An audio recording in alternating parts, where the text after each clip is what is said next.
warahmatullahi wabarakatuh. Salam sejahtera untuk kita semua. Selamat pagi Bapak-bapak, Ibu-ibu. Senang sekali saya bisa hadir di sini untuk sharing sebenarnya.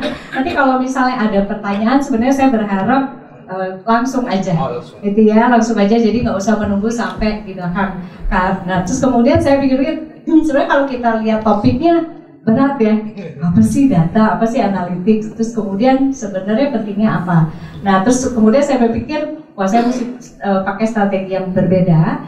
Jadi saya banyak taruh dari depan sampai belakang itu semuanya gambar.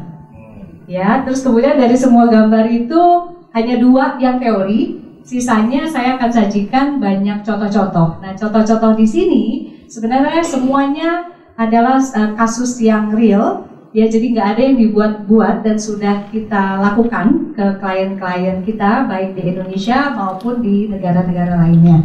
Nah, jadi silakan. Tapi saya sudah coba ambil mana yang memang bisa dilakukan di BNI. Ya, mungkin berikutnya. Nah, ini perkenalan aja Red and White. Jadi Red and White ini kalau kita lihat solving problem with the data-driven mindset. Nah, jadi pada waktu kita selalu klien, kita selalu minta ada datanya apa tidak. Nah, tapi sebelum itu kita juga tanya sebenarnya problem yang mau kita solve itu seperti apa. Nah, kenapa kita minta dari datanya? Karena tidak semua klien itu mau sebenarnya memberikan data. Kemudian kita bilang sebenarnya kita bukan tipikal seperti McKinsey atau BCG gitu ya, yang semuanya strategic level gitu. Penting, tapi ujung-ujungnya kita harus bisa melakukan strategi itu. Nah, kenapa mereka keberatan? Banyak data itu sensitif. Itu yang pertama. Jadi pada waktu nanti kita tarik, yang pertama dirasakan takut. Waduh, ketahuan nih. Apalagi nanti masuk data HR. Ya. Terus kemudian yang kedua, waduh, nanti bisnis saya ketahuan dong. Nanti bookingan saya nggak bagus gitu. Nah, tapi sebenarnya tujuannya bukan itu. Tujuannya adalah nanti bisa membongkar. Ya, nanti bisa dilihat banyak contoh-contohnya dan kita bisa lihat manfaatnya. Nah, kemudian yang kedua, ini mudah-mudahan tidak terjadi di BNI. Biasanya data itu sangat dipegang oleh ownernya. Ya, jadi ownershipnya mungkin saking tingginya sampai nggak mau dibantu. Ya, gitu, jadi takut. Oh ya jangan gitu. Oh jangan gitu. Karena takut. Padahal sebenarnya kalau kita lihat data itu is an asset. Ya, data jangan lagi dibilang, oh ini cuma tambahan ada atau tidak. Tapi data sekarang sama pentingnya dengan orang. Bahkan kalau kita lihat di luar, sudah tidak perlu orang lagi. Yang diperlukan data. Nanti kita bisa lihat contohnya fintech-fintech yang sukses di Indonesia, orangnya cuma sedikit. Yang mereka lihat asetnya adalah data. Sekarang slide berikutnya. Saya sengaja memulai dari mindset sebenarnya ya. Setiap hari itu pasti kita sebagai manusia pasti melakukan pengumpulan data setiap hari, ya, dan pengambilan keputusan walaupun sangat simpel. Sebagai contoh, pada waktu kita bangun tidur, dulu waktu belum ada gadget, pertama kali pasti ke kamar mandi. Sekarang pegang gadget dulu. Nah, pada waktu kita membuat keputusan ke toilet dulu atau pegang handphone, itu sebenarnya sudah decision yang simple aja setiap hari. Nah, jadi otak kita ini selalu mempunyai kemampuan untuk memberi keputusan. Nah, kemudian begitu kita masuk ke keluarga dan memutuskan, oh anak kita saya mau taruh di sekolah di mana. Kira-kira bapak-bapak ibu-ibu mengumpulkan data nggak? Pasti, ya. Contoh misalnya saya mau mengirim anak saya ke sekolah A. Kenapa? Oh, karena lulusan dari sana sekian persen masuk ke SMP yang ngetop. Betul ya? Itu sudah satu data. Oke, terus kita lihat, oh ternyata orang-orangnya, teman-temannya itu sekian persen itu berada dari lingkungan ini. Itu sudah 2 data. Nah, jadi sebenarnya analytics itu bukan untuk bank saja, bukan untuk bisnis saja, tapi saya melihat secara pribadi itu memperbaiki kemampuan saya untuk mengambil keputusan kehidupan sehari-hari. Karena pada intinya kalau secara statistik, keputusan kita contoh membeli mobil, memilih sekolah, dari semua variabel yang ada, Itu sebenarnya yang signifikan cuma 5 yang paling berpengaruh terhadap keputusan. Jadi kita harus bisa memilah-milah sebenarnya ya ke variabel yang terbaik itu apa. Contoh beli mobil ya, beli mobil ada warna, ada model, kemudian ada apa lagi? Mungkin bisa dibantu. Ada size, ada konsumsi bahan bakar, kemudian ada prestige-nya, ada ya banyak. Jadi pada waktu kita buat exercise itu rata-rata orang mau mengambil keputusan itu berdasarkan 12 variabel. Tapi orang yang mempunyai kemampuan analytics itu dengan cepat sudah bisa, oke, saya ngambil keputusan cuma ambil 3 atau 5. Keputusan yang diambil dengan banyak variabel biasanya orangnya bingung dan akhirnya keputusan yang diambil kurang tepat. Tapi orang yang bisa mengambil variabel, oke, dari sekian variabel saya mau beli mobil karena 1, 2, 3, 4, 5. Kalau bisa 3 bagus. Saya memilih sekolah untuk anak saya itu karena 1, 2, 3. Itu pasti keputusannya jauh lebih akurat. Ya, nah ini jadi sebenarnya analytics itu begitu. Nah, ini sebenarnya kalau kita lihat ada 3, kalau di dunia ini ada 3 group of people. Yang paling bawah ini adalah yang small mindset, ya udah pasti nggak join BRI deh. Ya. Yang di tengah yang medium, yang atas yang big mindset. Yang paling bawah ini sebenarnya kalau kita lihat ciri-cirinya gampang banget. Ya dari 10 pembicaraan, majority pasti ngomongnya orang. Ya oh si ini, si itu, si ini, si itu, si ini, si itu. Atau paling banyak biasanya hoax itu munculnya dari grup ini. Ya, 1 kenapa? Jarang pakai data. Semua bilangnya kata si ini, kata si itu, kata ini, kata itu tuh share.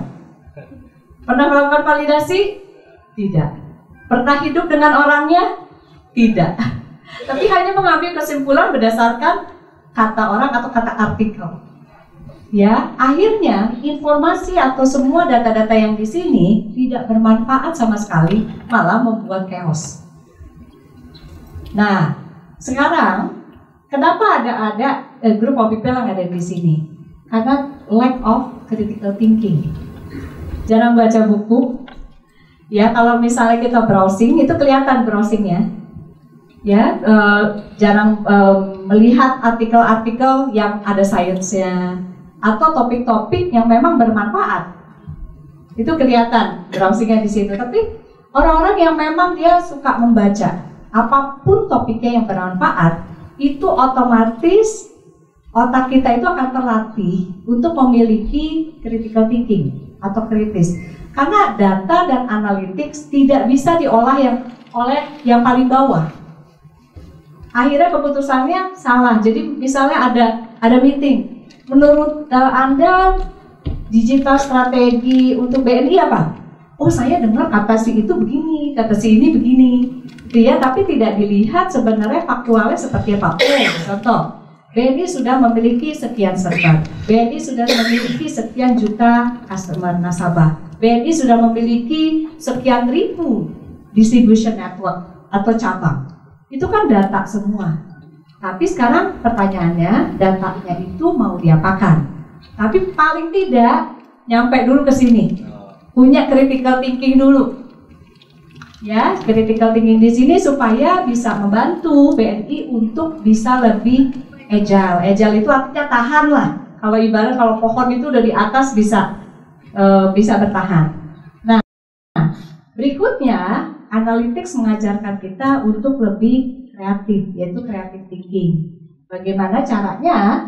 Itu adalah orang-orang sebenarnya tipenya gampang nih. Selalu kalau di dalam pembicaraan ide paling banyak keluar. Saya punya ide ini, saya punya ide ini, saya punya ide ini. Kalau yang di sini, ini situasi yang sekarang, walaupun dengan data ini selalu menjadi bahan. Yang di sini, ini lebih banyak bicara soal orang. Yang di sini yang paling atas yang punya creative thinking ini paling banyak bicara soal ide. Nanti setelah dapat ide bisa membantu BNI untuk berkreasi. Yang terakhir bisa bantu BNI untuk selling. Ya, nah jadi intinya seperti itu. Nah jadi nanti presentasi berikutnya contoh-contoh yang akan kita coba sajikan sebenarnya ingin ada di area yang paling atas, termasuk nanti development plan-nya seperti apa. Berikutnya, oke, ini data, informasi, knowledge, action. Mungkin bapak-bapak ibu sering mendengar, aduh ada data, ada big data, apalagi ada AI, ya macam-macam itu sebenarnya apa? Ya kalau menurut saya pribadi, saya tidak pernah kenal yang namanya big data. Data is just data, ya. Kalau apakah besar, small data, big data, sebenarnya nggak ada, ya. Tergantung bagaimana kita sebagai analis bisa melihat suatu masalah. Orang yang bisa tidak kurang mempunyai critical thinking selalu melihat permasalahan itu menjadi rumit karena tidak memiliki kemampuan untuk memilah-milah variabel-variabel yang penting untuk kehidupannya. Nah, apalagi nanti untuk di bank berjuta-juta data, tapi kalau kita bisa memilah, oh customer ini sebenarnya itu profilnya ini, maka action yang dikasih adalah ini. Oh, untuk HR, staff ini punya profilnya ini, jadi sebaiknya development plan-nya ini. Nah, sebenarnya itu tujuan analytics, menganalisa. Sekarang pertanyaannya, apa beda data, informasi, knowledge, dan action? Ini kita kasih contoh data. Kalau kita lihat di sini, kita pasti sering lihat ya di Excel. Wah, kumpulan-kumpulan data pasti pada sering. Itu hanya data. Apakah data itu informasi? Jawabannya tidak sama sekali. Data bukan informasi. Ya, jadi kalau kita lihat, oke, Indonesia punya 1 juta, misalnya 300 juta penduduk. Ya, itu data. Informasi apa yang bisa diambil? Sebenarnya nggak ada. Nah, jadi kalau misalnya sehari-hari itu kita masih berkutat dengan raw data seperti ini, mari kita sama-sama meningkatkan kemampuan untuk jadikan menjadi informasi. Ya, informasi ini sebenarnya mengambil kesimpulan dari seluruh data supaya bisa dibaca, baik pakai Tableau, baik pakai Excel, dibuat chart. Misalnya dari 300 juta penduduk, berapa persen yang milenial, berapa persen yang produktif, berapa persen yang sudah pensiun, itu menjadi sebuah informasi. Ya, jadi bukan data lagi. Nah, begitu informasi, apakah kita bisa menjadi insight? Karena kalau informasi aja, manajemen nggak bisa mengambil keputusan. Pasti bingung, ya. Terus kalau misalnya customer BNI, nasabah BNI sudah dibagi berdasarkan 9 segmen misalnya. Affluent, kemudian middle affluent, kemudian low income. Manajemen akan nanya, so what? Berikutnya apa? Nah, masing-masing profil itu harus dibedah. Why? Kenapa? Kenapa customer ini, nasabah ini berada di yang paling bagus? Kenapa employee-nya atau staff ini berada di box paling kanan kalau di HR ya main boxes. Itu nanti akan coba saya jelaskan. Nah, kemampuan kita untuk mengolah atau why itu menjadi insight supaya nanti ada action dan bisa jadi bisnis strategi.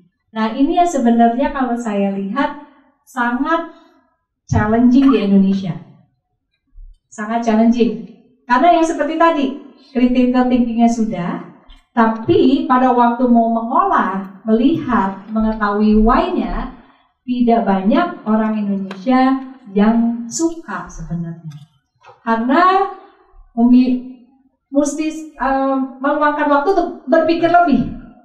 Ya, jadi pada waktu saya tahun lalu mendidik anak-anak fresh graduate, selama sebulan di tempat kita House of Analytics, 30 hari itu kerjanya cuma satu, thinking.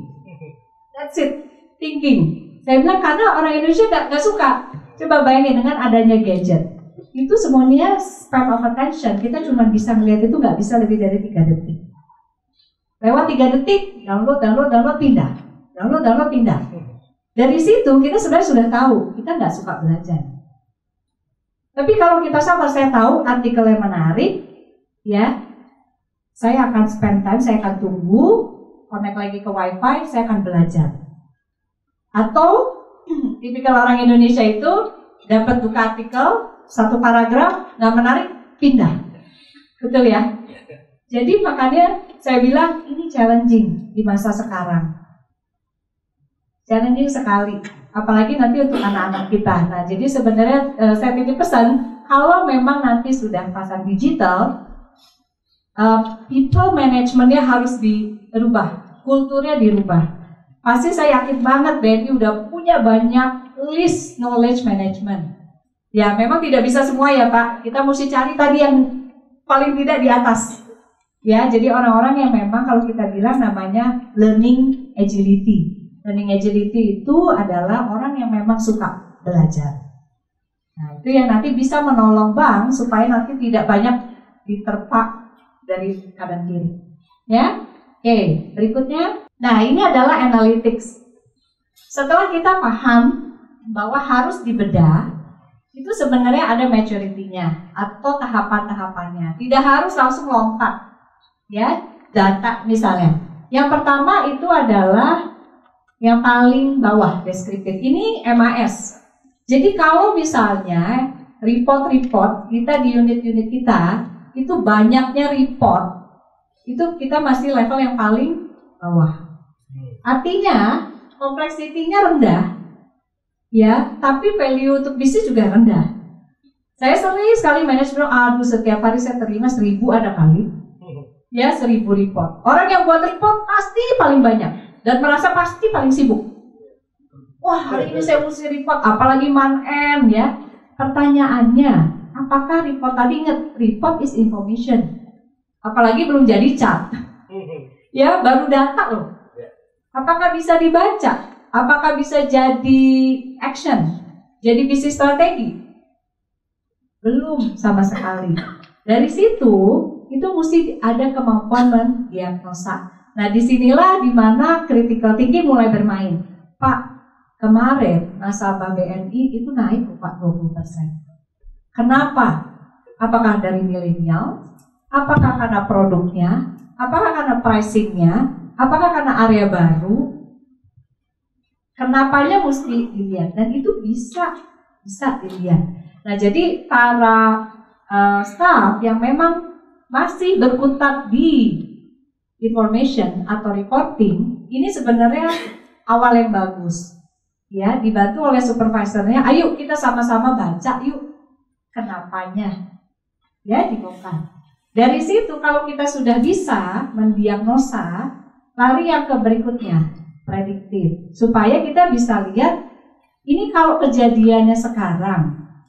Contoh, misalnya sekarang kita udah bisa lihat bagaimana P2P lending, ya, baik untuk SME, itu jumlahnya udah bisa melebihi gabungan banyak bank. Hanya dari satu perusahaan. Terus saya lihat, karena saya berada di luar gitu ya, ini luar biasa, dan saya banyak ketemu sama CEO-CEO yang P2P lending yang sudah sukses, mereka mainnya sedikit data. Terus saya bilang, dengan contoh misalnya Investri kita ambil, saya baru ketemu sama CEO-nya, sebulan 200 miliar, pada perusahaan baru 2 tahun lalu. 200 miliar, orangnya cuma 140. Kebayang nggak satu staff itu produktivitasnya kayak apa? Terus saya bandingin, itu si Tibeng ini 200 miliar itu kapan? Sekian lama baru 200 miliar.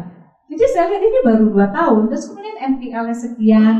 Nanti akan ada contohnya, kenapa kok bisa begitu propernya membangun bisnis. Ya, nah itu semuanya itu udah sampai level atas. Bisa memprediksi apakah nasabahnya itu akan menunggak, itu sudah langsung dipasang di atas. Tapi kalau kemampuan kita mendiagnostik, apalagi kalau nggak ada report, ya udah nggak bisa naik ke atas. Terakhir, ini sebenarnya memberikan resep kepada bisnis. Bagaimana mengoptimalkan. Nah, yang dioptimalkan ini yang saya akan banyak kasih contoh. Ya, jadi saya tidak akan kasih contoh report, Ya, tidak akan kasih tutorial, tapi saya akan banyak kasih output-outputnya sebenarnya yang bisa digunakan bapak-bapak, ibu-ibu. Ya, preskriptif namanya, atau kalau di dokter dikasih resep. Ya, kalau dokter kan terakhir ngasih resep. Tapi kalau kemampuan mendiagnosanya salah ya resepnya salah. Gitu. Ya. Berikutnya. Nah, ini kita masuk yang ke preskriptifnya. Apa saja sih resep-resepnya? Nah, kan kita sudah banyak data, pertanyaannya datanya mau diapain kan?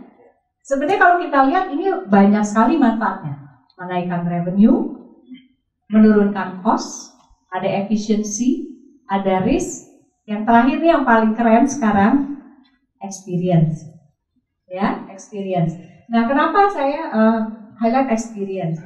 Sebenarnya kalau kita lihat ada 3 prinsip fintech. Sekarang kan pada zaman fintech itu ada 3 pilar utamanya yang harus dibangun hari pertama. 1, risk management. Yang kedua itu operational excellence dan customer experience. Yang ketiga decision science. Di bank mungkin nggak kepikiran, kumpulin data dulu, decision science-nya orangnya belakangan. Datanya banyak, akibatnya nggak bisa buat strategi. Tapi fintech sudah tidak bisa lagi. Kenapa? Karena sebegitu cepatnya, begitu terima uang dari investor, nggak bisa lagi. Taruh dulu ya 1 bulan, nanti kita lihat-lihat ya, kita mau ngapain. Keburu diambil uangnya. Investor bilang, saya mau taruh sekarang, saya mau lihat besok. Kalau yang namanya decision-nya itu, oh saya meeting dulu. Oh orangnya meeting luar kota, kita dikumpulin lagi ya 2 minggu lagi. Nggak jalan-jalan. Nggak mungkin sampai 200 miliar seperti Investri. Semuanya mesin. Semuanya decision science dari hari pertama. Makanya produktivitasnya tinggi, ya. Kemudian bisnisnya juga tepat, risknya juga bisa di-manage dengan baik. Nah, memang sayangnya sekarang, contoh misalnya Gojek. Orang-orang decision science-nya tadinya ada di Singapura, kemudian pindah ke Indonesia, kemudian pindah ke India, pindah lagi ke Indonesia. Sekarang karena jarang sekali talentnya, balik lagi ke Singapura.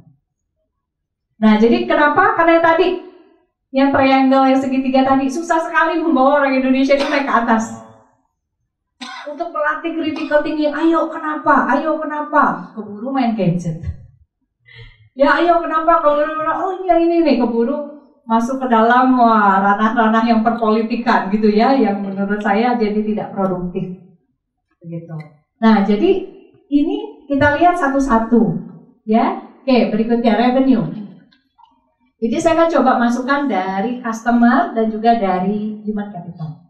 Nah, ini adalah metode yang bisa dipakai. Ini semuanya customer. Saya selalu cuma pakai satu metode yang cukup kuat. Kalau kita mau menganalisa manusia, baik manusianya itu nasabah maupun manusianya itu employee, harus memakai life cycle. Kenapa? Life cycle itu adalah siklus kehidupan. Begitu manusia masuk ke dalam siklus kehidupan dari 1, ke 2, ke 3, ke 4, pasti kebutuhannya berbeda, stresnya berbeda, problemnya berbeda. Jadi ini sebenarnya metode yang bisa dipakai secara universal, baik untuk nasabah maupun untuk staff, pegawai. Ini adalah customer pada waktu dia masih prospek, ya. Kemudian dia naik menjadi aktif atau ada yang enggak. Kemudian yang aktif pasti akan jadi loyal. Sementara begitu yang aktif, walaupun dia pernah aktif, contoh kayak misalnya kartu kredit atau misalnya debit atau rekening bank, begitu tidak ada, begitu BNI Java Jazz nggak ada, nggak dipakai kartunya. Ya sampai numpuk itu di rumah saya. Karena engagementnya nggak end to end. Cuma kalau saya bilang lebih ke transaction basis saja. Ada event, hello Bu Sally, nggak ada event. Padahal sebenarnya saya sudah cukup lama gitu ya. Nah, ini cycle ini harus dipelajari. Oh, ibu saya sekarang udah umur sekian, kelihatannya perlunya ini. Dimonitor terus. Ya, dimonitor. Kalau di fintech itu udah setiap hari dimonitornya. Ikutin, kalau mungkin kalau di bank mesti dipasang dulu teknologinya, paling enggak 6 bulan sekali lah dimonitor. Ya, kalau misalnya bulan Januari belum punya anak, jangan-jangan nanti di semester 2 udah punya anak. Ya, oh datanya udah berbeda. Nah, ini harus dimonitor terus supaya nanti kita bisa tahu mana yang sudah masuk at risk. At risk ini artinya, kok tadinya aktif sekarang jadi diem aja ya? Oh, pasti ini diskonnya berhenti. Oh, pasti yang tadinya misalnya BNI promo dengan merchant A, B, C, D, oh berhenti. Nah, kalau nggak kita ikutin, akibatnya kita tidak bisa membangun engagement yang secara konsisten. Sama juga dengan employee. Employee juga sama pakai life cycle. Nanti saya akan ceritakan. Itu lebih seru lagi sebenarnya perannya daripada customer. Ya, nasabah. Nah, jadi ini sebenarnya setiap ini kan setiap life cycle itu siklus kehidupan kita berinteraksi ya. BNI pasti berinteraksi. Komponen ini yang bisa kita ambil. Siapa segmennya, offernya apa, kapan ditawarkan, platformnya SMS, email, chatbot, ya, dan kapan cycle-nya. Jadi ini sebenarnya cuma 1, 2, 3, 4, 5 kok yang diambil datanya. Ini udah cukup signifikan. Jadi kalau misalnya ada customer A, dia profitable, kita lihat, oh dia segmennya affluent, artinya mungkin income-nya di atas 20 juta per bulan. Oke, offernya apa? Oh, offernya kemarin misalnya buy one get one di Daking, ya dapat free chicken kung pao misalnya. Oh, dia selalu ambil. Oke, kapan? Oh, dia selalu weekend. Ya.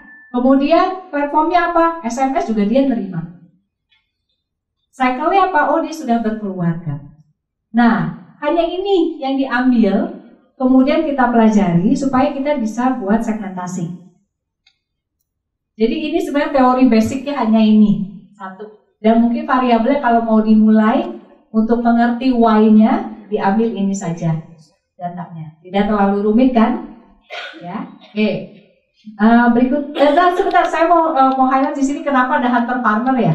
Ini sebenarnya hunter farmer ini orang sales. Saya sengaja taruh karena banyak sekali perusahaan yang selalu menyamaratakan pelayanan kepada nasabah. Orang sales itu hunter artinya dia hunting, wah nyari customer baru.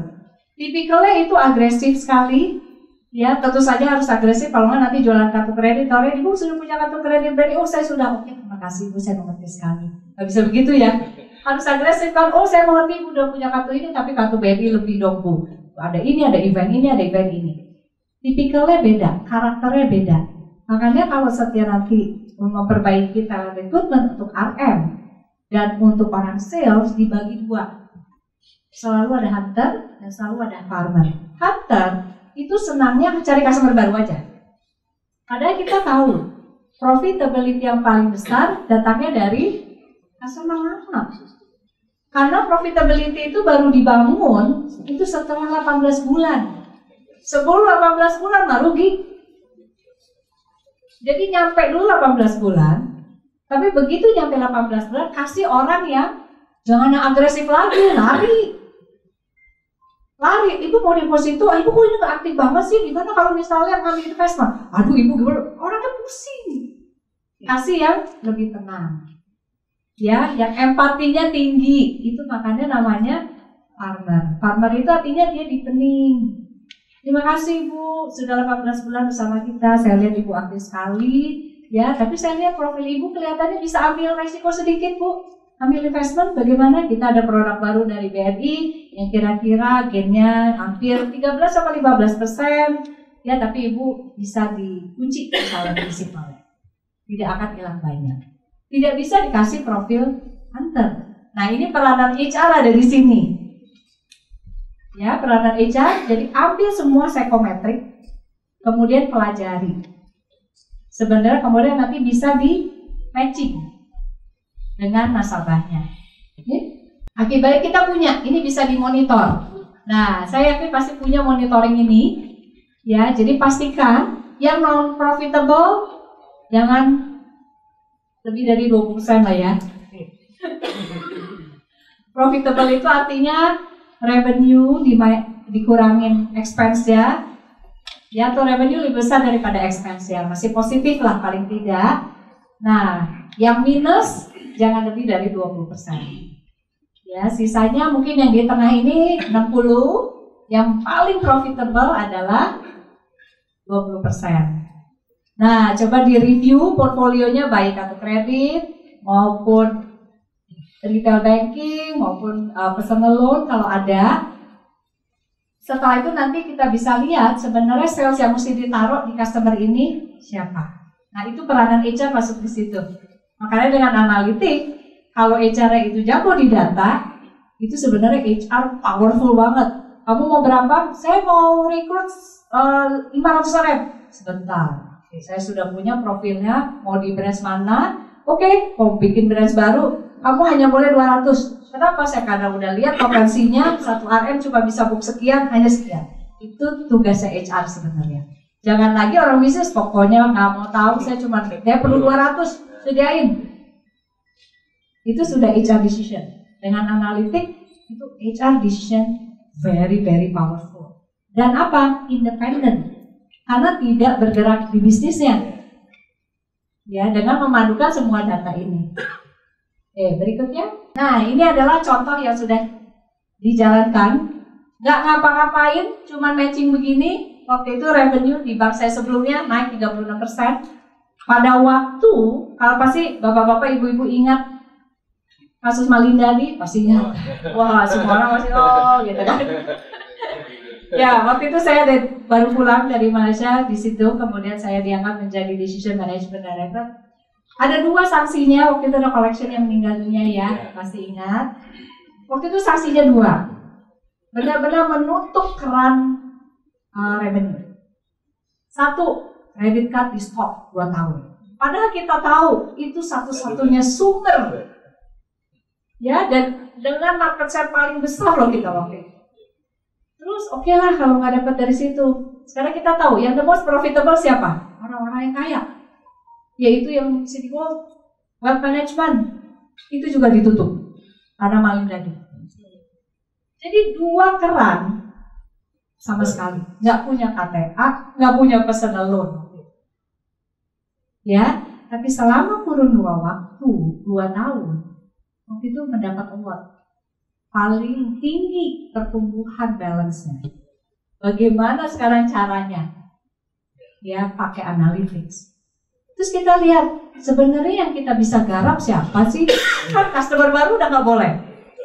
Yang tadi, yang di tengah, yang 60%. Yang profitability-nya masih di tengah-tengah.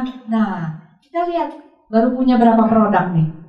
Oh, baru punya 1 kartu kredit. Kenapa nggak kita lihat kartu kredit yang berikutnya? Kita lihat spending pattern-nya. Senang makan, senang dapat cashback, oke, kasih cashback card. Kita lihat profilnya. Oh, yang ini senang traveling, kasihnya yang rewards, karena dia bisa tukar mileage. Nah, jadi sampai kita pelajari, kita buat segmentasi, kita kasih kartu tambahan. Kebangun. Nah, di saat bersamaan, merchant-nya juga dipakai strategi. Nggak boleh semua merchant ditaruh di tengahnya. Buy one get one, atau lain nggak boleh. Nah, yang kedua, sekarang yang wealth management ya, mau diapain? Karena kan kita juga mesti naikin revenue, karena ditutup keran tadi. Kemudian kita review. Oh, kita punya RM, kita punya customer. Dibagi 3 aja, nggak usah repot-repot. Yang customer kita bagi yang high, medium, dan low. Udah, as simple as that. Berdasarkan apa? Yang dikasih revenue-nya. Mungkin bapak-bapak, ibu-ibu bisa kasih feedback. Yang paling menguntungkan itu customer yang ngambil apa? Pasti tabungan enggak ya? Apa? Deposito pasti enggak, karena pasokannya tinggi. Ya ini yang di banking Pak, yang naruh uang, deposit. Deposit. Giro terus apa lagi kira-kira? Yang paling menguntungkan, yang mengambil apa? Kalau udah naruh duit, terus produknya ditaruh apa? investment. Itu paling aktif, paling profitable. Itu yang paling kiri. Yang di tengah ini kadang ambil investment, kadang ambil insurance. Ya, yang paling kiri ini yang nggak aktif atau kerjanya ngambilnya time deposito jangka panjang. Ya, yang paling kiri nih, yang low. Jadi sebenarnya dari situ aja kita udah lihat profitability dia dan produk yang diambil. Udah, itu aja. Dari situ kemudian kita analisa, kenapa ya yang di tengah ini kok nggak mau ngambil investment? Padahal kan sebenarnya dia bisa. Terus kemudian kita pakai analitik, kita cari potensi. Contoh misalnya kenapa ada orang tinggal di Pondok Indah ada yang di Bintaro misalnya. Sebenarnya ada lingkup orang-orang yang memang profilnya bisa masuk ke Pondok Indah. Cuma mungkin ada limitasi dari segi biaya. Tapi profilnya bisa dibaca. Dari situ kita lihat, oh sebenarnya yang medium ini ada kok yang profilnya mirip-mirip yang kiri. Pakai prediktif yang tadi, yang di tengah. Ya, misalnya pekerja, pria, bekerjanya di bank atau di financial institution. Itu ada probability to take investment. Dari situ kita pelajari RM-nya. Ternyata peranan RM itu sangat-sangat besar. Contoh, begitu kita high profitable ngambil investment, ketemu sama RM yang lemot. Ya, saya mau ambil investment. Oh, sebentar ya Pak, nanti saya cek dulu ya. Itu saya nanti pelajari dulu ininya begini-begini. Terus kenapa Bapak nggak ngambil time deposit aja sih? Iya kan, padahal orangnya udah tahu profilnya di kiri. Karena waktu itu assignment-nya acak-acakan. Pokoknya asal orang baru masuk, udah kamu pegang customer ini. Orang baru masuk, orang sampai kepala cabangnya kita review. Ini cocok gak sih kepala cabangnya? Jangan-jangan oke, brand saya semuanya time deposit aja. Ya, ternyata pengaruh banget. Tapi orang yang tidak agresif, jangan dikasih RM-nya agresif. Nanti RM-nya, aduh, gue tawarin apa aja gak mau, belum. Pas dilihat, ya memang mungkin umurnya sudah mendekati, ya kan? Jadi, aduh, saya mau ditawarin, mau suruh gonjang-ganjing lagi, investment janganlah Bu, gitu. Kan lebih baik dia kasih customer yang memang masih di umur 35-45 misalnya. Nah itu aja udah kita lihat di sini. Nah high performance RM waktu itu as simple as just rematching aja.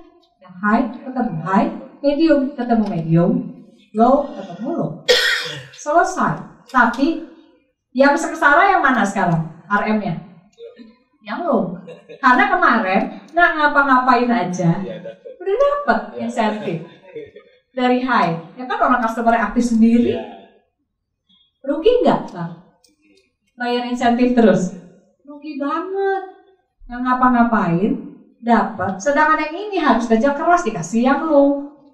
Nah, tapi kita kasih cara waktu itu. Oke, yang high happy banget, itu performance-nya naiknya luar biasa. Karena cepet, wah matching. Customer agresif, saya agresif, dapat. 80% kenaikan waktu itu dapatnya dari yang paling kiri. Tapi kita juga mesti melindungi orang, ya. Yang medium kita kasih yang potensial, kita kasih tag di sistemnya. Jangan khawatir, orang ini punya potensi yang sama yang high. Itu sampai RM-RM-nya itu yang nangis itu datang ke kantor saya. Duduk, saya kasih profil customer kamu. Lihat nih, kamu aja kemarin tutup mata. Karena RM itu apa? Selalu ngambilnya top 20 yang dia senang nelfon aja. Ya, dia malas untuk telepon yang lain-lain. Padahal begitu kita kasih flag, ini potensinya tinggi, wah senang banget. Yang low kita kasih bridging, waktu itu 3 bulan, ya kita kasih tetap insentifnya, tapi begitu bulan keempat kamu harus berubah cara berjualnya. Harus paling tidak naik ke medium. Kalau tidak, silakan goodbye. Karena sebenarnya kita tidak perlu. Karena terlihat gitu ya, terlihat sebenarnya dia memang tidak cocok mungkin menjadi RM. Mungkin cocoknya pekerjaan yang lain. Nah ini aja, ya. Apakah prosesnya nanti akan ini ribet pasti? Tapi waktu itu kita persiapannya cuma sebulan. Ya, berikutnya kita masuk ke cost. Dan terus saya mau kasih contoh fintech sebenarnya di sini. Ya, mungkin untuk Mbak. Sebenarnya kalau kita lihat banyak P2P lending ya, pasti udah pada ingat, mungkin ada yang trauma juga barangkali karena ditelepon kolektor. Ya, nah financial provider sengaja saya nggak taruh bank. Ya, karena bank udah settle. Yang saya taruh di sini adalah P2P lending. Dalam hal ini saya ambil P2P lending penyedia kerja, modal kerja itu untuk SME atau perusahaan-perusahaan. Kalau kita baru buka perusahaan baru, pasti Bapak Ibu sudah hafal resikonya apa? Ya, kita nggak kenal sama nasabahnya, betul ya? Terus untuk dapetin nasabah baru harus apa? Buang duit, bakar duit istilahnya. Jadi sebenarnya dari segi cost pasti besar sekali, dari segi resiko pasti besar sekali. Tapi apakah bisa di-manage di depan? Bisa lah. Ini saya sebenarnya kasih contoh lagi, kebetulan teman kita juga dari industri. Sebegitu tepatnya mengambil keputusan dari awal. Nggak mau bakar uang, akhirnya mereka melihat ada potensi SME ini kan perusahaan-perusahaan kecil ya. Ini kan dia punya supplier, penyedia barang. Kalau kita lihat ya, kemudian dia ada buyer. Kalau kita kontak langsung, kalau financial provider kontak langsung, dia harus beli data, akibatnya mahal. Nah, jadi daripada dia langsung ke SME, dia pergilah ke retailer. Yang kanan atau kiri marketplace. Yang kanan ini marketplace, yaitu seperti Tokopedia. Dia bilang Tokopedia itu banyak sekali punya toko-toko. Kenapa nggak kita kerjasama? Daripada misalnya saya mesti uang-uang untuk promosi. Nah, begitu kontak Tokopedia, terus kemudian keluar data-datanya, tidak perlu diberikan juga, tapi paling nggak boleh promosi, tapi Tokopedia sudah bisa memberikan skor awal. Oh, merchant ini sudah beroperasi di Tokopedia 1 tahun, dan penjualannya sekian, jumlah customer-nya sekian.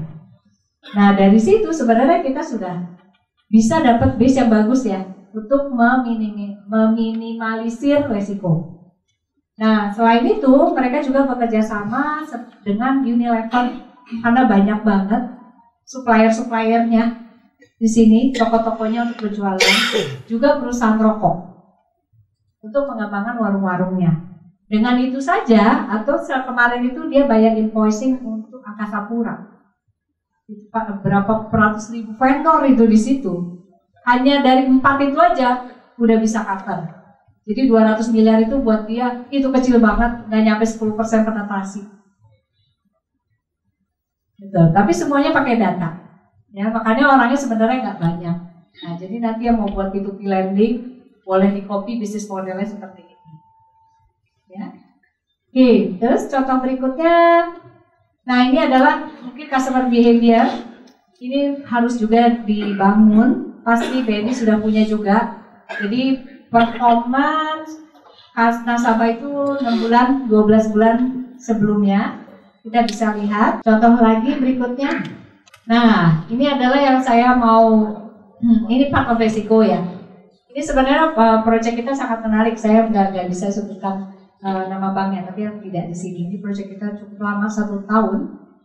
Jadi sebenarnya potensi employee melakukan fraud itu sangat besar. Ya, pencurian data, kita nggak pernah menyangka bahwa sebenarnya seorang RM itu bisa berkolusi dengan sales. Dan itu impact-nya sampai besar sekali, reputasi, masuk koran dan lain-lain. Ya, nah kasusnya seperti ini sebenarnya gampang dideteksi. Pada waktu itu RM ini itu income-nya turun. Kemudian dia pikir income-nya turun bukan salah saya nih kayaknya. Bank yang ganti produk, bank yang ganti insentif. Jadi dia melakukan rasionalisasi sendiri. Kalau gitu saya mau melakukan fraud. Tapi saya udah nggak bisa jualan nih. Tapi saya punya akses ke data. Dia buka setiap hari, itu lebih dari 100 customer. Dia pelajari semua, kemudian dia foto, dia kirim pakai WhatsApp ke orang sales. Bocor gak itu data Pak? Tanpa lewat IT firewall dan lain-lain loh. Very simple idea ya. Dilakukan berapa tahun? 3 tahun lebih. Kebayang nggak sebanyak apa udah bocornya? Dijualin sama orang sales laku pasti. Profilnya udah ada, punya uang segini, alamatnya di sini, lahirnya di sini, anaknya segini. Sekarang pertanyaannya, sebenarnya bisa nangkep nggak dari awal? Bisa. Bagaimana caranya kira-kira? WhatsApp udah pasti nggak bisa. Dari log system. Pakai common sense saja. Kalau dia bisa akses 100 customer sehari, apa nggak kerja ini orang? Ngapain? Nggak telepon customer emangnya? Kok sibuk? Buka. Log system ada nggak? Screen by screen. Ada di IT? Ada pasti. Kalau kita lihat, kenapa kok misalnya satu RM sehari paling buka 3-4 customer? Kok ini sampai 100? Mencurigakan dong. Ya kan? Artinya dia mulai menganalisa. Tapi waktu itu tidak dapat sense-nya. Pas ditanya, oh katanya saya lagi nolongin teman-teman saya yang minta liatin. Oke. Kemudian kita tanya, kenapa kamu buka profil customer yang tidak di-assign ke kamu? Oh kamu buka customer orang lain. Wah ada lagi tuh alasan-alasannya. Padahal sebenarnya dari situ kita sudah bisa lihat kemampuan kita untuk mendeteksi, ini khususnya untuk tim front. Dan ini banyak sekali kejadiannya. Ya, di hampir mungkin di semua bank atau financial institution. Yang perlu kita lihat lagi adalah kita ada data SLIC, ada data Bank Indonesia dan lain-lain. Orang yang nggak boleh sebenarnya masuk ke sana. Atau data employee pakai kategori sini tuh makanya di sini loh, kemarin sini pergi ke sini loh, sini pergi ke sini. Itu udah mesti dimonitor. Kenapa staff ini kok kepo ya? Mau lihat transaksi bosnya ya? Itu sebenarnya sudah menunjukkan behavior yang abnormal. Sebenarnya nanti bisa kemana-mana soalnya. Karena kan sebenarnya fokusnya job dia sendiri. Nah, akses ke data ini sebenarnya sudah bisa menunjukkan perilaku. Nah, ini contohnya seperti itu, dan ini bisa ketangkap, dan akhirnya kita bikinin codingnya, patternnya untuk menangkap setiap bulannya itu siapa saja staff yang memiliki aktivitas abnormal, baik masuk ke sistem orang lain yang mau kepo-kepo, baik dari segi volume. Ya, dan ternyata memang ini kejadian dan sudah diserahkan kepada polisi. Oke, berikutnya efisiensi. Nah, ini saya masuk kenapa efisiensi itu kok saya bahasnya people ya, bukan dari segi yang lain. Karena setiap di Indonesia itu selalu diawali kita mau mengadakan efisiensi. Pasti pertama kali konotasinya pengurangan, ya. Nah, apakah bagus? Bisa jadi. Saya tidak mau memberikan judgement bahwa pengurangan itu adalah jelek. Contoh misalnya GE. GE itu setiap tahun pasti mengeluarkan 20% yang paling bawah. Karena harus cuci darah. Ya dia mau maintain hanya yang bagus-bagus. Ya, pertanyaannya mungkin kalau di beberapa institusi tidak bisa melakukan itu. Tapi kita harus bisa mengidentifikasi kan siapa yang di atas, siapa yang di tengah, siapa yang di bawah. Oke, saya kasih contoh ya. Pertama, metodenya ini lagi. Kalau kita lihat yang kecil-kecil, nanti mungkin bisa dikirim aja. Ini semua data ada kan? Pasti ya. Pada waktu data masuk, employee masuk, pasti punya CV. Ya, pasti punya IPK, pasti punya pengalaman. Nah, mulai sekarang dimasukkan ke dalam sistem supaya bisa jadi raw datanya. Nanti saya akan perlihatkan manfaatnya apa. Begitu dia masuk ke rekrutmen, interview, scoring interview, juga dikumpulkan. Kenapa? Karena belum tentu interviewer itu yang melakukan interview itu punya kualitas yang bagus. Kita sekarang lagi melakukan analisa itu. Sebenarnya staff yang bagus itu bisa jadi nggak join karena interviewernya yang nggak bagus. Bukan karena staffnya. Itu sekarang kita lagi mau lihat. Jangan-jangan banyak yang kebuang ini CV-CV bagus. Kenapa? Karena berdasarkan analisa kita, interviewer itu selalu mencari orang yang mirip-mirip dia. Selalu. Karena apa? Manusia cenderung bilang, I'm the best. I stay here for 20 years. And nobody can touch me. So I'm the best. Ya kan? Akibatnya apa? So she only become an interviewer. Dia cari, beda nih sama gue nih, lewat handphone, lihat ini, masuk. Jadi yang kita mau lihat sekarang, quality dari interviewer. Dan proses itu mesti direview. Jangan-jangan semua CV dia lagi yang mau interview. Ya, padahal kalau kita lihat, harusnya menginterview itu apa? Yang memang punya performance yang bagus menurut bank tersebut. Karena dia bisa bagus, itu sudah diakui, bukan kata dia sendiri. Sudah diakui oleh perusahaannya, kamu bagus, kamu role model, kamu loh. Dan interviewnya jangan di belakang, justru harus di depan. Karena kalau enggak, sudah tereliminasi. Jadinya, orang-orang yang last interviewer, dapatnya tinggal sisa-sisanya yang sebenarnya sudah disaring. Betul ya? Nah, nanti bisa dilihat reviewnya. Tapi sebenarnya nanti kita bisa lihat bagaimana caranya, nanti akan saya jelaskan. Nah, jadi nanti dikumpulin sampai ke payroll, sampai akhirnya keluar. Data yang keluar juga ditanya, kenapa mau keluar? Siapa yang keluar? Apa benar karena gaji? Ya, sekarang lagi musim katanya hijrah ya Pak. Nah, lagi musim hijrah gitu. Nah, ini semua data ada. Saya yakin banget. Menurut saya data HR itu adalah data paling lengkap, ya, paling terupdate, karena ada promosi dan lain-lain. Oke, sekarang manfaatnya apa? Nah, ini pasti HR familiar ya, 9 box. Tapi cara ini gimana sih, gitu ya?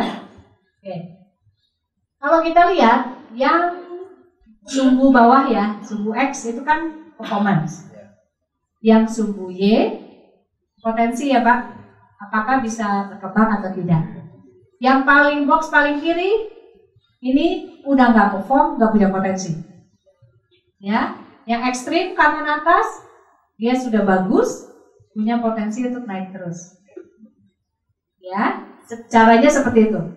Yang kanan kuning performance bagus, nggak punya potensi. Mungkin kerjanya ya itu aja terus. Yang kiri atas mungkin performance-nya nggak bagus, tapi kok kita lihat karakternya cocoknya sama BNI, jangan supervisor yang bermasalah. Atau pada waktu rekrutmennya. Nah, kalau performance ini harus dari kinerja.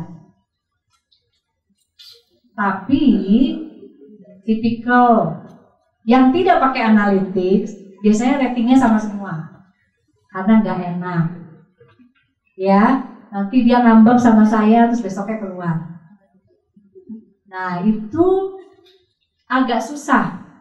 Sebenarnya caranya jadi dua. Satu memang di force sama HR, nggak mau pokoknya harus ada 20, 60, 20, atau semuanya pekerjaan dimonitor pakai sistem.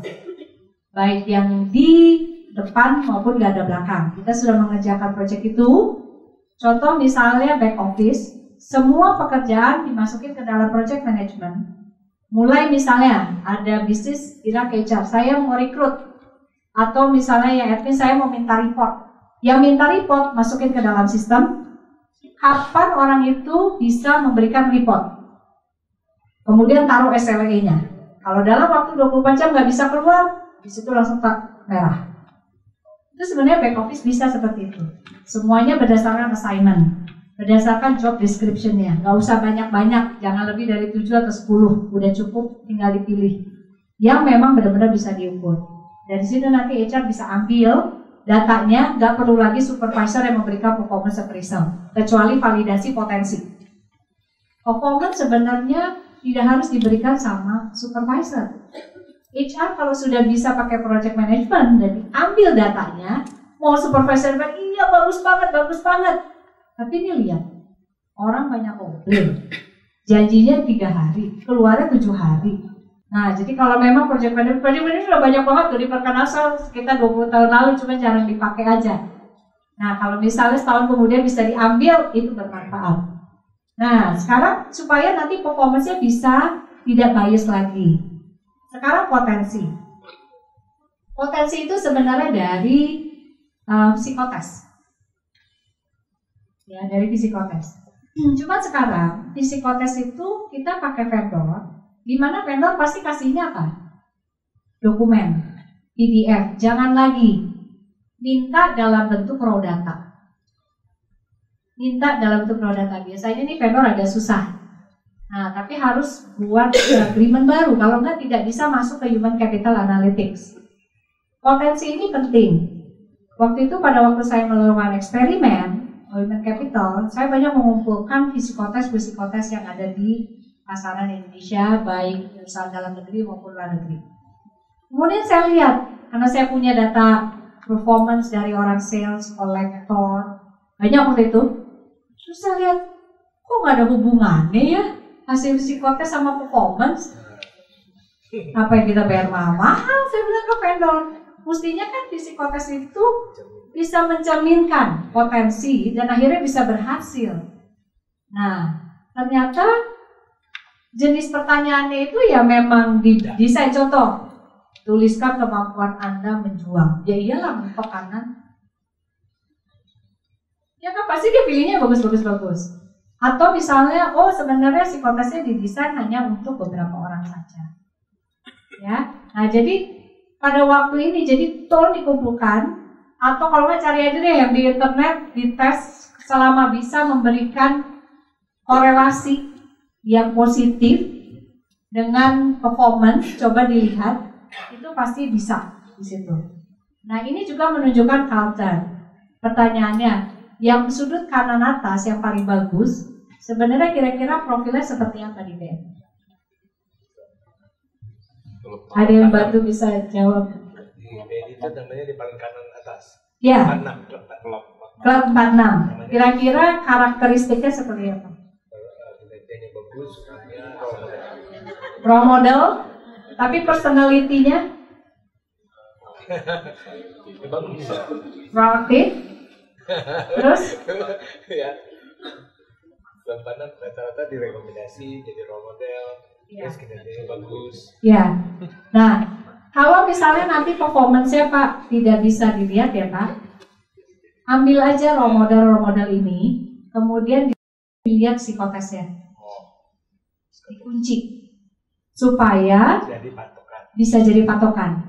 Orang-orang yang mau dipromosiin yang masih di sini, ini bisa di mappingin skornya. Tapi secara bersamaan Pak diambil juga non role model yang jelek-jelek di psikotes juga, asal nggak dikasih tahu supaya apa? Jangan direkrut lagi. Ya, jangan direkrut lagi. Ya bisa ambil dari mana aja psikotesnya. Syukur-syukur BNI banyak melakukan berbagai macam psikotes, tapi tolong diambil skornya, dianalisa. Ada nggak korelasinya? Supaya bisa melihat polanya. Pasti akan ada. Karena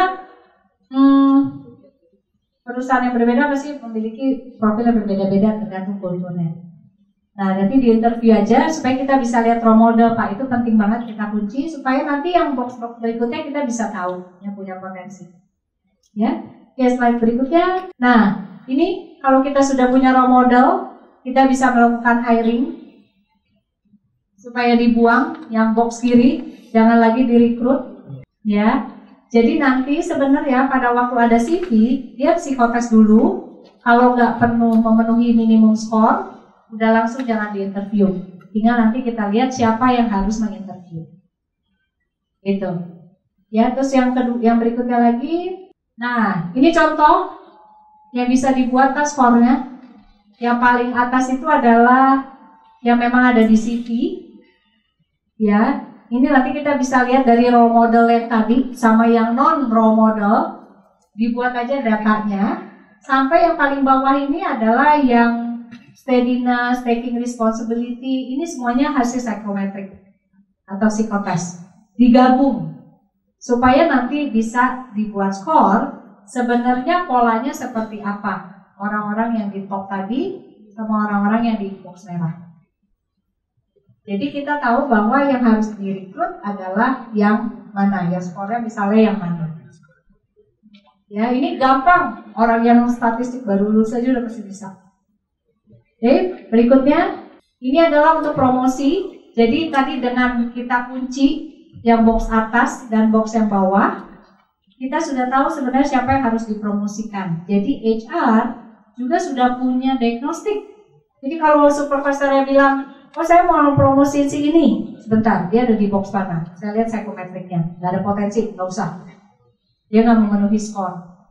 Ya, dan ini cukup akurat. Analisa kita terakhir akurasinya sampai 70% lebih.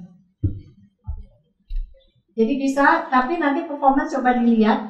Nah, tapi role model untuk promosi agak sedikit berbeda. Ambil kalau yang role modelnya siapa yang cepat. Ambil aja yang cepat, kemudian kita lihat profilnya seperti apa. Dan yang merahnya yang nggak pernah dipromot-promot. Itu jadi jangan jadi role model. Gitu. Terus berikutnya ini talent life cycle. Sebenarnya psikometrik itu harusnya dilakukan itu nggak cuma sekali, harus diulang. Kenapa? Karena manusia itu bisa berubah sesuai dengan lingkungan. Ya tadinya agresif, masuk ke perusahaan menjadi tidak agresif. Sebenarnya dari sini kita ini adalah contoh yang nyata bahwa sebenarnya orang itu bisa berubah. Nah, perubahan ini yang sebenarnya nanti bisa disesuaikan untuk promosi dan lain-lain, Pak. Ya, diikutin life cycle-nya. Berikutnya, nah ini experience. Ini mungkin pertanyaan dari Pak Sigi tadi pagi, ya bagaimana mengukur. Ini adalah customer experience journey untuk nasabah, bisa dipakai juga sebenarnya untuk pegawai. Ya, apakah dia happy atau tidak? Kalau kita lihat mulai dari biru sampai merah, ini adalah bagaimana sebuah bank itu berinteraksi. Mulai dari dia mengirim promosi yang biru, kemudian customer mulai, oh apa sih ini? Bagus ya promonya, mulai consideration. Kemudian dia mulai engage, dia mulai nanya-nanya, ini apa? Terus sampai akhirnya dia mengevaluasi, akhirnya dia beli yang di oranye. Akhirnya terus bank mengirimkan produknya, sampai akhirnya dia pakai. Ya, ini satu customer aja dulu, satu customer. Pertanyaannya ada nggak datanya? Pasti ada, pasti. Tinggal bagaimana kita bisa connect semua. Ambil aja contoh misalnya 100 customer, mulai dia dari depan sampai belakang. Nah, sekarang hasilnya seperti apa? Berikutnya, nah ini yang simple ya. Contoh customer A. Customer A, dia di depan senang sama promonya, happy. Begitu dia masuk ke consideration, cocok nih dengan saya. Kemudian dia masuk mulai ke interaction, dia tanya-tanya, dia telepon BNI. Ini apa ya produknya? Ternyata orangnya bilang, oh ini produknya seperti ini Pak, begini, orangnya bisa jualan. Sampai akhirnya dia happy sampai belakang. Kita bisa kasih skor, paling tidak ini 70 lah skornya. Kalau per stage itu 10. As simple as that then. Ya, kita lihat customer B. Udah happy, kartunya nggak nyampe.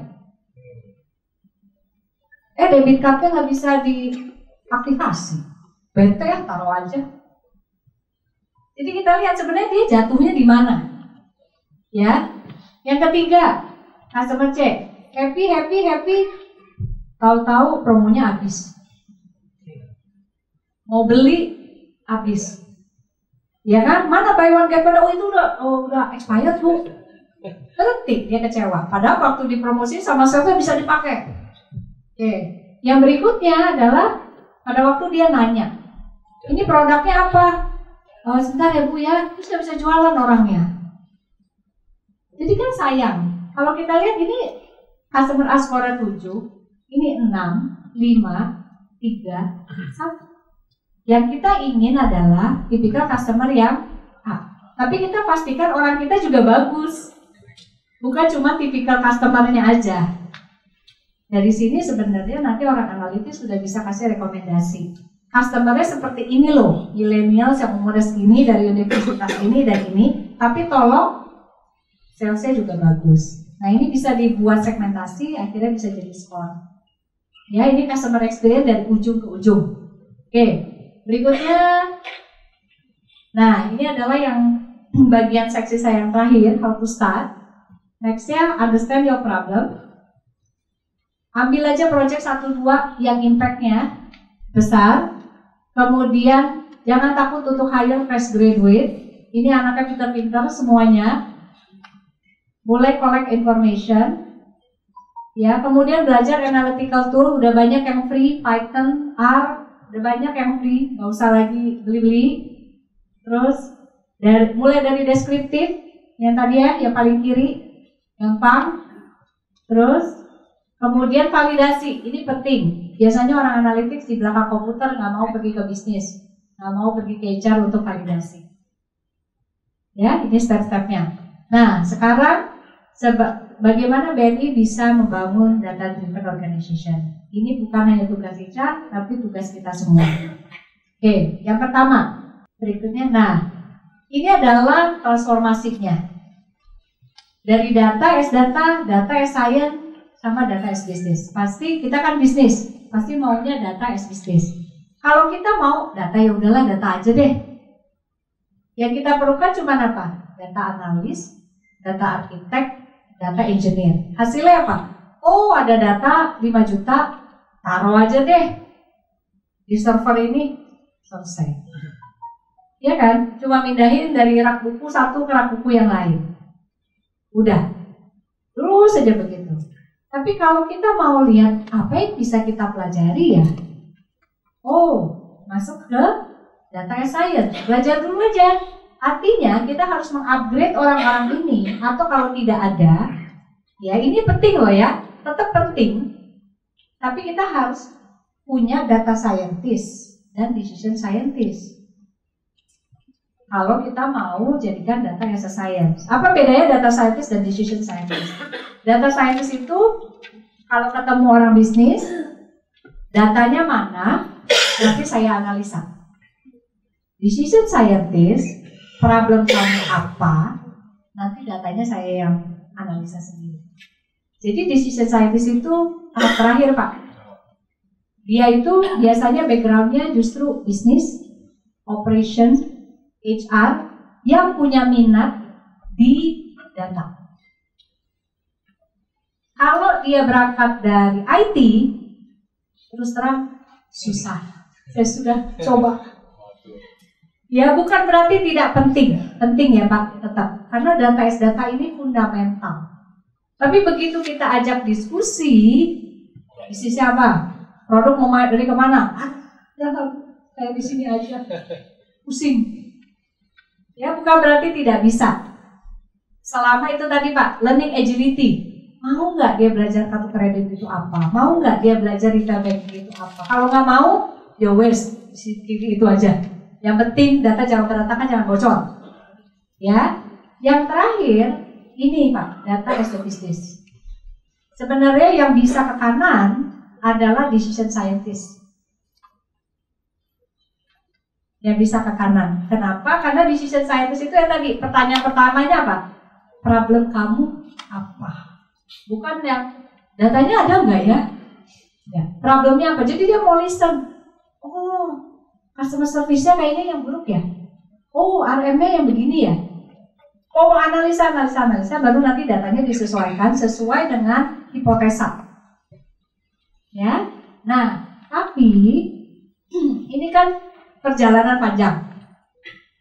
Sebenarnya kemarin kita sudah lakukan dengan bank terbesar di Singapura. Kita ada yang namanya analytics translator. Analytics Translator ini sebenarnya seperti bridging program lah, ngetes sebenarnya ini perusahaan seneng nggak sih pakai data.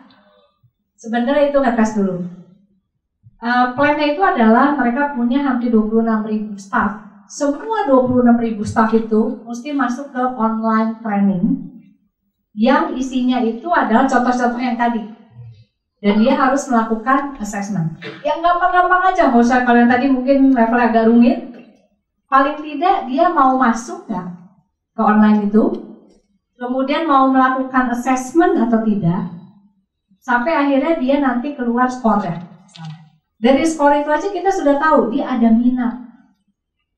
Tapi dia belum menjadi analytics translator. Begitu dia ada minat, kita akan panggil masuk ke kelas. Pelajarannya kurang lebih yang business use case yang tadi. Jadi kita kasih exercise selama 2 hari. Waktu kemarin kita udah coba yang di Singapura dan Hong Kong. Kita kasih exercise-nya. Dari situ baru nanti akan kepilih. Biasanya ada 20% lah. 20% akhirnya, oh dia mau jawab, dia mau menganalisa, itu aja, nggak usah topik yang rumit-rumit. Yang penting dia mau jawab. Sepertinya gini ya, hipotesanya begini ya, problemnya begini ya. Nah, dari situ kita bisa pilih siapa yang memang punya label analytics translator. Nah, kalau kita pergi ke LinkedIn, coba bukan Google search, di LinkedIn analytics translator. Itu nanti kita bisa lihat bank mana saja yang sudah punya ini. Dan ini harganya mahal banget orang ini. Kenapa? Karena memang sudah terpilih dari bawah tadi. Dia mau ikut online. Sampai akhirnya dia masuk kelas. Masih kepilih juga. Karena yang lain itu masuk kelas juga, udahlah apa nih gue gak ngerti deh gitu. Ya ada minat tapi yang tadi, yang segitiga tadi. Belum tentu semua orang mau ke atas lah. Belum tentu gitu. Kalau yang udah yang bagus banget, bisa jadi decision scientist nanti. Tapi ini paling tidak membangun fondasi lah. Kita tahu kayak seperti talent inventory kali ya Kak. Nah ini penting banget untuk pergi ke digital nanti. Kalau nggak nanti kita beli mesin tapi nggak ada yang bisa kepake gitu. Nah analytics translator ini bisa ada di mana-mana. Paling tidak yang ideal satu grup ada 2 atau 3 lah. Yang bisa jadi tangan kanannya business head atau direktur atau kepala departemen atau group head. Kalau punya tangan kanan 2 aja yang jadi analytics translator, wah bagus banget. Jadi nanti ditemenin, ya bukan PA loh ya, bukan personal assistant yang ngaruh ini, gitu enggak. Tapi begitu nanti lipat utang, Pak, ini begini hasil reportnya, ini begini, nanti begini, meeting berikutnya, ini kira-kira rekomendasi kita. Nah itu sebenarnya tujuannya ini, analytics translator. Ya kemungkinan mungkin kalau menurut saya maksimal ya Pak, bukan minimal 20% dari total employee. Udah bagus lah. Ya, tapi nanti mungkin kualitasnya lihat review dan ininya. Ada yang memang nanti dari 20% ini kita pilih mungkin 10% atau 5% yang bisa jadi decision scientist. Ya, supaya nanti bisa data as business. Nah, ini jadi nanti mungkin bisa jadi program HR. Nanti kalau misalnya Bapak mau kita share kurikulumnya, dengan senang hati saya bisa share Pak. Ada yang mulai dari yang gampang banget kelihatan data-data gitu ya sampai yang ini. Nah yang berikutnya, nah ini adalah rules-nya. Sebenarnya untuk bridging the gap, ya supaya nyambung gitu aja lah, kayak nyambung antara orang bisnis sama orang data. Nah bisa di mana aja. Tujuannya nanti bisa memberikan opportunity, bukan hanya ngasih report. Ya, memberikan rekomendasi. Nah, kemudian berikutnya, ini adalah orang-orangnya. Tinggal diklik aja. Nah, nanti kalau sudah ada analytics translator, ya sudah ada decision scientist, data scientist, sekarang kan ini secara organisasi. Paling tidak kita bisa mulai dari centralization of MIS dulu. Kalau sekarang sudah tersebar di mana-mana, ya kita sentralisasi dulu reporting yang paling gampang. Setelah itu nanti masuk ke yang level berikutnya, promo-promo, mulai disentralisasi yang di tengah. Ya baik untuk debit card, baik untuk kredit card, itu sudah sebaiknya disentralisasi. Terakhir, baru yang paling atas. Jadi semua keputusan bisnis harusnya ada di satu tempat. Isinya decision scientist, tapi di unit-unit tersebut punya analytics translator yang bisa menerjemahkan. Jadi analytics translator tetap ada di musim masing-masing. Itu untuk menumbuhkan kultur ya. Terutama biasanya milenial tuh yang kepengen, karena dia pengen ada value gitu ya. Tapi tidak tutup kemungkinan yang sudah lama pun memang dia sudah punya minat dari dua tuh, pokoknya pengennya data. Nah ini sebenarnya project bankingnya supaya nanti pada waktu kita beli mesin-mesin digital, kita sudah tahu roadmapnya mau kemana. Terakhir ya mungkin ya, coba ada lagi nextnya. Nah ini adalah orang-orangnya, tipikal-tipikalnya, cara assessnya ya untuk unit, untuk group head, untuk para leader. Kita bisa lihat di sini critical thinking kalau untuk jadi business analyst atau decision scientist, technicalnya mungkin nggak terlalu bagus, nggak apa-apa, tapi critical thinking, kemudian bisa komunikasi, ya, kemudian ada leadership skillnya, ini bagus. Tapi kalau yang misalnya dia buat promo, kemudian yang IT, technicalnya harus tinggi.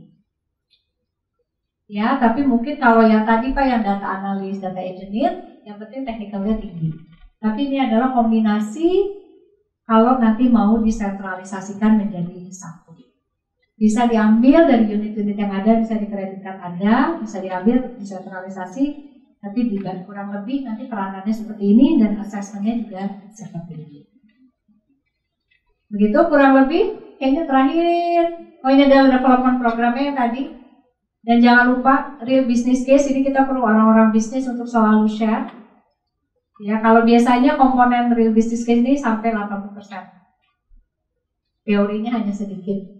Nah ini nggak semua orang punya minat untuk ingin mengerti bisnis sebenarnya. Tapi kalau udah di zaman digital udah nggak bisa lagi, harus ada. Oke, next. Oke, selesai juga.